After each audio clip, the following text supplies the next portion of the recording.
68 गुणिले 68 वजा 27 गुणिले 27 हा अगोदरच्याच पद्धतीचा प्रश्न आहे. या ठिकाणी सुद्धा ते सूत्र वापरायचे, ए वर्ग वजा बी वर्ग बरोबर ए अधिक बी आणि ए वजा बी दुसऱ्या कंसामध्ये. म्हणजेच काय करायचं, 68 अधिक 27 आणि 68 वजा 27 इकडे बेरीज करूया. 7 आणि 8 15शीला 5 हातचाला 1 7 आणि 2 झाले 9 95 दुसऱ्या कंसामध्ये 8तून 7 गेला 1 उरला 10तून 2 गेला 4 उरलं म्हणजे 41 झालं. म्हणजेच काय करायचंय 95 गुणिले 41. जर आपण 95 गुणिले 41 केलं तर पहा 5 एकी 5 5 एकी 9 9 अधिक 4 25 ला 0 आजचे आले 2 आणि 4 9 36 आणि 2 झाले 38. मग 5 9 8 आणि हे 3 म्हणजे 3895 हे या प्रश्नाचं उत्तर असेल.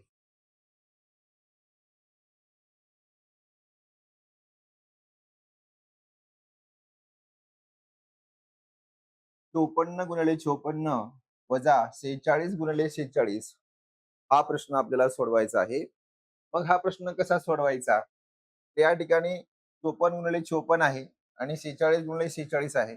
म्हणजेच काय, ए चा वर्ग वजा बी चा वर्ग बरोबर ए अधिक बी आणि दुसऱ्या कंसामध्ये ए वजा बी या पद्धतीने आपल्याला हा प्रश्न सोडवता येतो.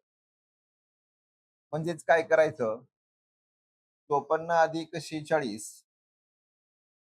आणि 54 वजा 46 या ठिकाणी जर बेरीज केली तर होईल 6 4 10 हातचा आला 1 ही 100 आणि इकडं 54 मधून 46 गेले तर 8 उरतील. म्हणजेच 100 गुणिले 8 तेच उत्तर आलं 800. अशा पद्धतीने हा प्रश्न सोडवता येतो.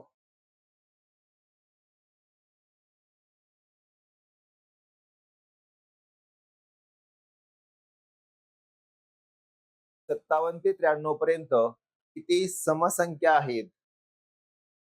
दिलेल्या संख्या विषम आहेत पहा, 57 आणि 93 ह्या दोन्ही विषम आहेत. जर संख्या दोन्ही विषम विषम दिल्या असतील तर समसंख्या काढणे अगदी सोपे आहे. विषम विषम असेल तर काय करायचं, फक्त फरक काढायचा, दोन्ही संख्येतला फरक आणि भागिले फरक काढून भागिले 2 करायचं. म्हणजेच 93 मधून 57 वजा करा आणि भागिले 2 करा, मला एकूण समसंख्या मिळतील किती आहेत ते. मग 3 मधून 7 जात नाही, तिकडचा हातचा घेऊ, इथं झाले 13 13तून 7 गेले 6 राहिले तर उरले 8 8तून 5 गेले 3 राहिले छेदात 2 मग 36 च्या निम्मे करायचं तर एकूण इथं संख्या 18.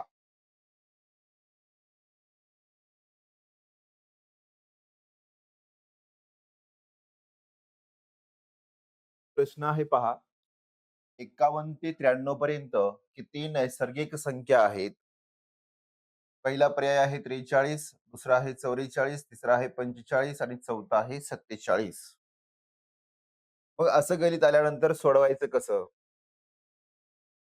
तर नैसर्गिक संख्या बरोबर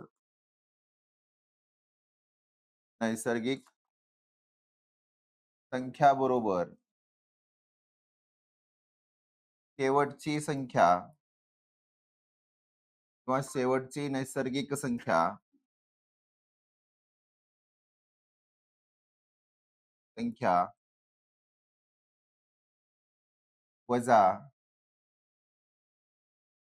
पहिली नैसर्गिक संख्या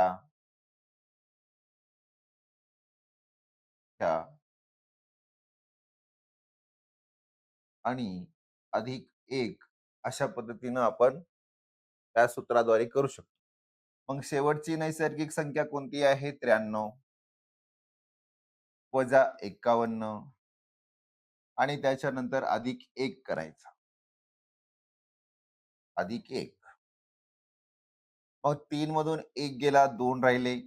9तून 5 गेले, 4 राहिले. अधिक 1 बरोबर 43 आणि 1 झाले 43. हे पर्याय क्रमांक 1 हे या प्रश्नाचं उत्तर आहे.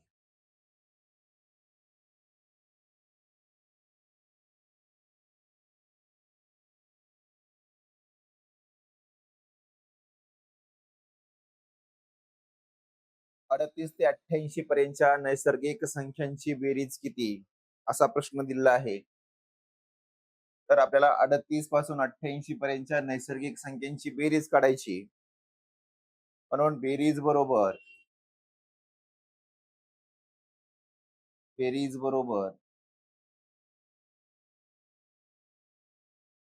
दिलेल्या संख्यांची बेरीज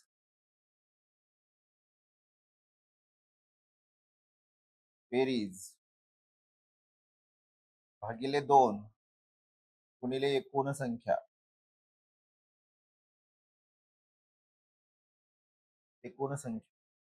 तर आता एकूण संख्या काढू. आताच आपण सूत्र पाहिलं की 38 आणि 88 म्हणजे शेवटच्या संख्येतून 88 मधून 38 गेले, अधिक 1 करायचं.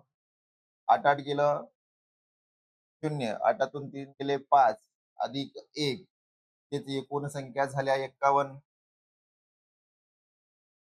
है ना. एकूण संख्या 51 झाल्या. आता दिलेल्या संख्यांची बेरीज करायची.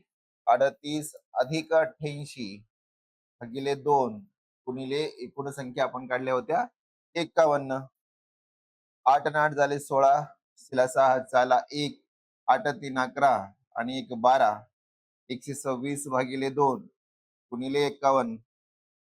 बघ 126 निम्मे करू. बेसखम 12 बेत्रिक 6 आणि हे 51 म्हणजे 63 गुणिले 51. जर आपण केलं 63 गुणिले 51, 3 1 3, 6 1 6, 3 5 15, 5 हातचा 1, 6 5 30 आणि 31, 3 6 5 11, 1 हातचा 1, 2 आणि हे 3. तर उत्तर येईल 3213.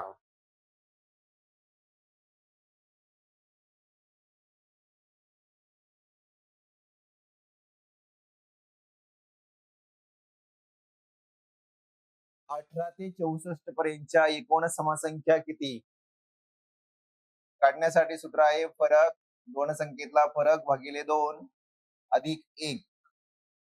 मग दोघातला फरक करायचा. 64 वजा 18 छेदात 2 अधिक 1. तर फरक काढला तर 14, 14तून 8 गेले 6 उरले, उरले 5, 5तून 1 गेला 4 उरले, भागिले 2 अधिक 1. त्यांना भागवून टाकूया. बेदोनी 4 बेत्रिक 6 अधिक 1 बरोबर झालं 24. म्हणजे एकूण 24 संख्या येतात.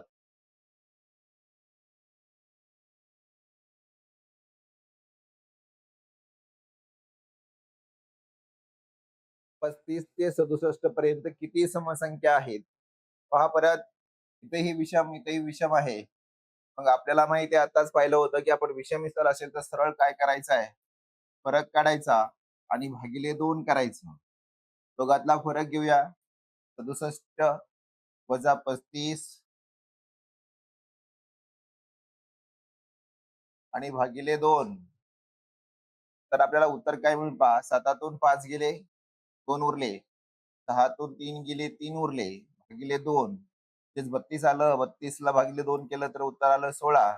ते एकूण समसंख्या किती आहेत त्याच्यामध्ये, तर 16 समसंख्या आहेत.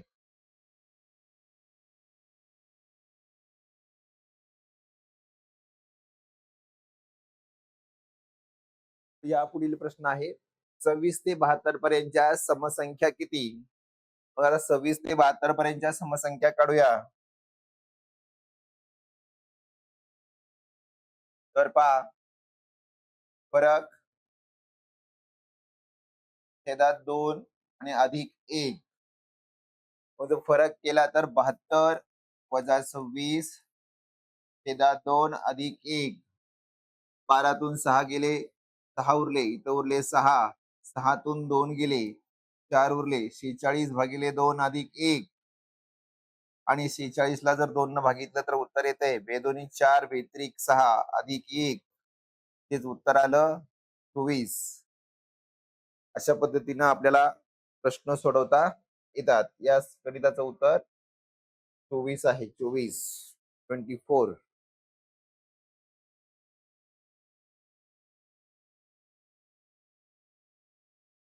या पुढील प्रश्न आहे 3 ते 28 पर्यंतच्या किती समसंख्या आहेत? आता जर पाहिलं लक्षपूर्वक तर या ठिकाणी 3 ही संख्या विषम आहे आणि 28 ही संख्या सम आहे. अशा वेळेस काय करायचं?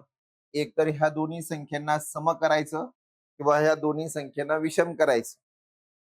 इथं 3 आहे आणि ही 28 दिलेली आहे. एक विषम आहे आणि एक सम आहे. मग आपण या 3 ला तसंच राहू देऊ आणि ह्या 28 ला आपण 29 करू म्हणजे विषम संख्या होईल. मग यांचा फरक करायचा 3 आणि 29 भागिले 2. 29 मधून 3 गेले, 9तून 3 गेला 6 उरला आणि हा 2 जशाला तसा भागिले 2 म्हणजेच उत्तर आलं 13. ते एकूण समसंख्या किती असतील तर 13 समसंख्या असतील.